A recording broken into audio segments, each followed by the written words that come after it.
नमस्कार, अभिवादन स्वीकार कीजिए। आप देख रहे हैं क्रिटिविजन न्यूज का एक्सप्लेनर और आपके साथ में हूं शबाब। समाजवादी पार्टी में कल देर रात एक बहुत बड़ी खबर आई।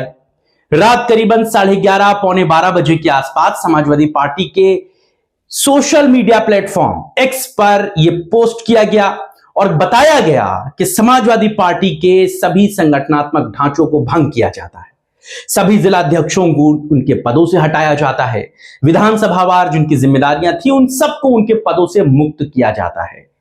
एक जिला कुशीनगर केवल छोड़ा गया कि वहां पर जिलाध्यक्ष बने रहेंगे। आखिर क्यों कुशीनगर जिले को छोड़ा गया? क्यों समाजवादी पार्टी इतने बड़े बदलाव पर आ गई? क्यों समाजवादी पार्टी एक साथ इतना बड़ा फैसला ले गई और इससे समाजवादी पार्टी को आने वाले समय में क्या फायदा या नुकसान होगा, इन तमाम बातों का विश्लेषण करेंगे। आपके साथ में हूं शबाब और आप देखना शुरू कर चुके हैं एक्सप्लेनर। समाजवादी पार्टी की ओर से कल देर रात एक्स पर पोस्ट करके यह बताया गया कि कुशीनगर को छोड़कर सभी जिलाध्यक्षों को हटा दिया गया है।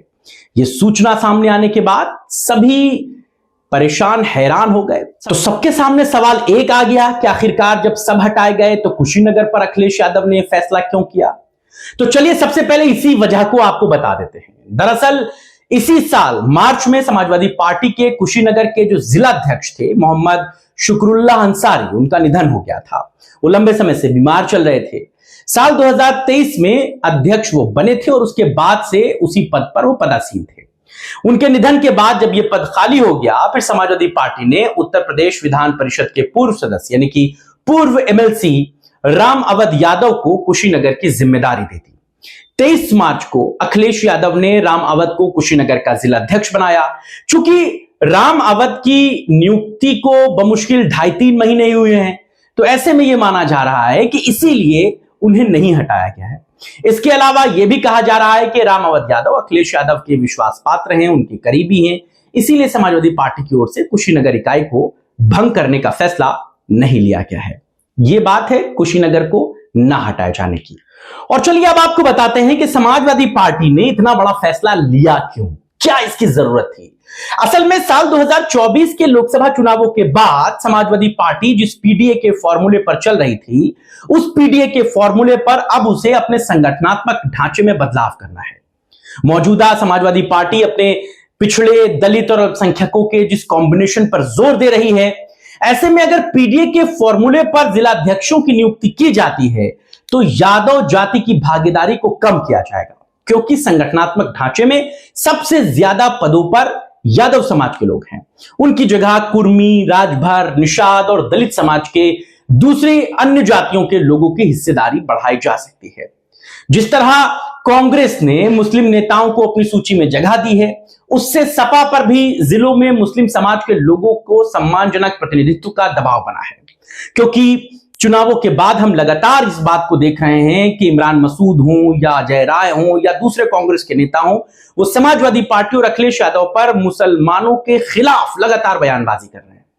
आमतौर पर समाजवादी पार्टी में दलित चेहरों को कम मौका मिलता है, लेकिन इस बार कई जिलों में दलित नेताओं को जिलाध्यक्षों की जिम्मेदारी दी जा सकती है। क्योंकि वजह क्या है यह भी जान लीजिए। तो इसके पीछे की वजह है बहुजन समाज पार्टी का कमजोर होना, और इसी कमजोरी का फायदा समाजवादी पार्टी उठाना चाहती है। नए चेहरों का सिलेक्शन उनके जमीनी स्तर पर काम और संगठन को मजबूत करने की क्षमता के आधार पर किया जाएगा। बहुजन समाज पार्टी कमजोरी की हालत में है, पॉलिटिकली कमजोर है, लिहाजा समाजवादी पार्टी दलितों के साथ खड़ा होना चाहती है। 2024 के लोकसभा चुनाव में दलितों ने समाजवादी पार्टी पर भरोसा किया, समाजवादी पार्टी को जबरदस्त तरीके से वोट मिले। खासतौर से अवधेश पासी जो जनरल सीट पर अयोध्या की एक दलित वर्ग से चुनाव जीते, लोकसभा तक पहुंचे और लोकसभा में उनकी जीत की बड़ी तारीफ हुई। अब अखिलेश यादव को दलित समाज को लौटाना है भागीदारी के तौर पर। दलित समाज ने उन पर भरोसा किया, उनको अपना नेता बनाया। अब अखिलेश यादव और समाजवादी पार्टी दलितों को बड़ी जिम्मेदारी संगठन में दे सकती है। इसके अलावा कुर्मी समाज को भी पार्टी में अच्छी भागीदारी मिलने की उम्मीद है। अभी तक पार्टी में यादव समाज का वर्चस्व रहा है, लेकिन लोकसभा चुनाव में कुर्मी समाज के लोगों ने भी सपा के पक्ष में बढ़ चढ़कर मतदान किया। इससे सपा की सीटों में इजाफा हुआ और दलित समाज के साथ ही साथ कुर्मी समाज के चेहरों पर भी समाजवादी पार्टी दांव खेलेगी।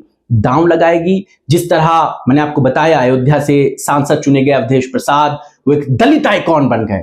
अखिलेश यादव ने सबसे ज्यादा उनको तवज्जो दी और यह बात भी कही जा रही है कि जहां दलित समाज का प्रभाव अधिक है या उनके मतदाताओं की संख्या ज्यादा है, वहां पर समाजवादी पार्टी दलित चेहरे को आगे बढ़ाएगी। और इसी तरह अल्पसंख्यक समाज के लोगों को भी कुछ जिलों में आजमाया जा सकता है। सवर्ण समाज को 5 से 10% हिस्सेदारी मिलने की भी उम्मीद जताई जा रही है। तमाम तरीके के राजनीतिक विश्लेषक और पॉलिटिकल जो एक्सपर्ट हैं वो इस बात को कहते हैं कि समाजवादी पार्टी अल्पसंख्यकों की भागीदारी को और बढ़ाएगी। इसके साथ ही साथ कुर्मी समाज ने 2024 के चुनाव में जो साथ दिया, इसीलिए उनके प्रतिनिधि की संख्या भी बढ़नी तय मानी जा रही है। अन्य पिछड़ों को भी समाजवादी पार्टी अपने पीडीए के फॉर्मूले के तहत तवज्जो दे सकती है। जहां तक बात सवर्ण जाति के प्रतिनिधित्व की है, तो ये बातें कही जा रही हैं कि ये सांकेतिक ही रहेगा, मतलब बहुत कम जगहों पर जिम्मेदारी सवर्ण जाति के लोगों को मिल सकती है। अब ये बात भी समझिए कि समाजवादी पार्टी में कब आखिरी बार नियुक्तियां हुई थी। समाजवादी पार्टी में जिलाध्यक्षों की आखिरी बार जो बड़ी नियुक्ति हुई थी वो 27 मार्च साल 2023 को हुई थी। तब लोकसभा चुनाव 2024 की तैयारी चल रही थी। 25 जिलों में अध्यक्ष बदले गए थे। इसके अलावा कुछ जिलों में सितंबर 2023 में संगठन संबद्ध जो इलाके थे, जो अध्यक्ष थे और पदाधिकारियों की नियुक्ति की गई थी।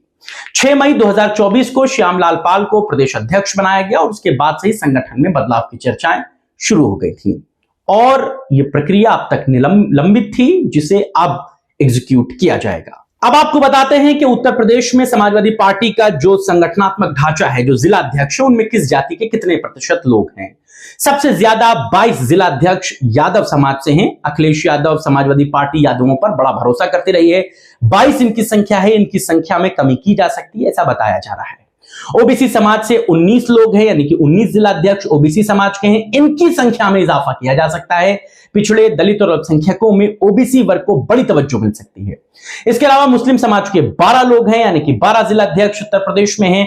इनकी संख्या 12 से 15 हो सकती है, लेकिन 15 से आगे नहीं जाएगी। इनके जो प्रतिनिधित्व का जो पैमाना है, जो मयार है, वो सफिशिएंट है। इसके अलावा सामान्य वर्ग के 9 लोग हैं, दलित 4 हैं और दूसरे अन्य जो हैं वो 9 है, यानी कि 9 जिला अध्यक्ष तमाम दूसरी जातियों से आते हैं। ये बात है कितने प्रतिशत जो संगठनात्मक जिला अध्यक्ष हैं वो किस समाज से आते हैं। अब समाजवादी पार्टी में कितने फ्रंटल हैं ये भी आपको बता देते हैं, जिन्हें भंग किया गया है। समाजवादी पार्टी की सबसे बड़ी इकाई है समाजवादी छात्र सभा। इसके अलावा समाजवादी लोहिया वाहिनी, समाजवादी युवजन सभा और मुलायम सिंह यूथ ब्रिगेड, इन सभी के जिला अध्यक्षों को हटाया गया है। इन सभी के राष्ट्रीय अध्यक्षों को हटाया गया है और तमाम इन जो फ्रंटल के जुड़े हुए बड़े नेता हैं उनको भंग कर दिया गया, उनके पदों से उनको हटा दिया गया है। ये जो फ्रंटल हैं ये समाजवादी पार्टी के लिए बड़ा काम करते हैं। विद्यालयों में, यूनिवर्सिटीज में ये फ्रंटल छात्र इकाई के रूप में काम करते हैं, तमाम तरीके से समाजवादी पार्टी को सपोर्ट करते हैं। इन फ्रंटल्स का चुनाव में भी बड़ा फायदा मिलता है। ये छात्र सड़कों पर प्रदर्शन, आंदोलन और समाजवादी पार्टी की विचारधारा को जन जन तक पहुंचाने का काम करते हैं, बड़ी मजबूती देते हैं। तो 2022 के विधानसभा चुनाव में हार, 2024 के लोकसभा चुनाव में जीत, इन दोनों चुनावों ने समाजवादी पार्टी को कई चीजों पर मजबूत और तमाम चीजों पर काम करने के लिए मजबूर किया है। इनमें सबसे बड़ी बात संगठनात्मक बदलाव की हो रही थी और वो संगठनात्मक बदलाव समाजवादी पार्टी ने कर दिया है। अखिलेश यादव, शिवपाल यादव की आपसी रजामंदी के बाद इस फैसले को लिया गया है। बताया जा रहा है कि संगठनात्मक बदलाव के लिए चाचा शिवपाल भी बहुत लंबे समय से बात कह रहे थे।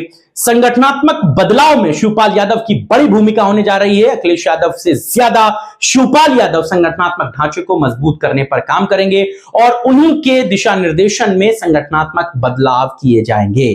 2026 के पंचायत चुनाव, 2027 के विधानसभा चुनावों से पहले समाजवादी पार्टी की बड़ी सर्जरी हो चुकी है और सर्जरी में जो तमाम दिक्कतें, परेशानियां हैं उनको ठीक करने का काम किया जाएगा।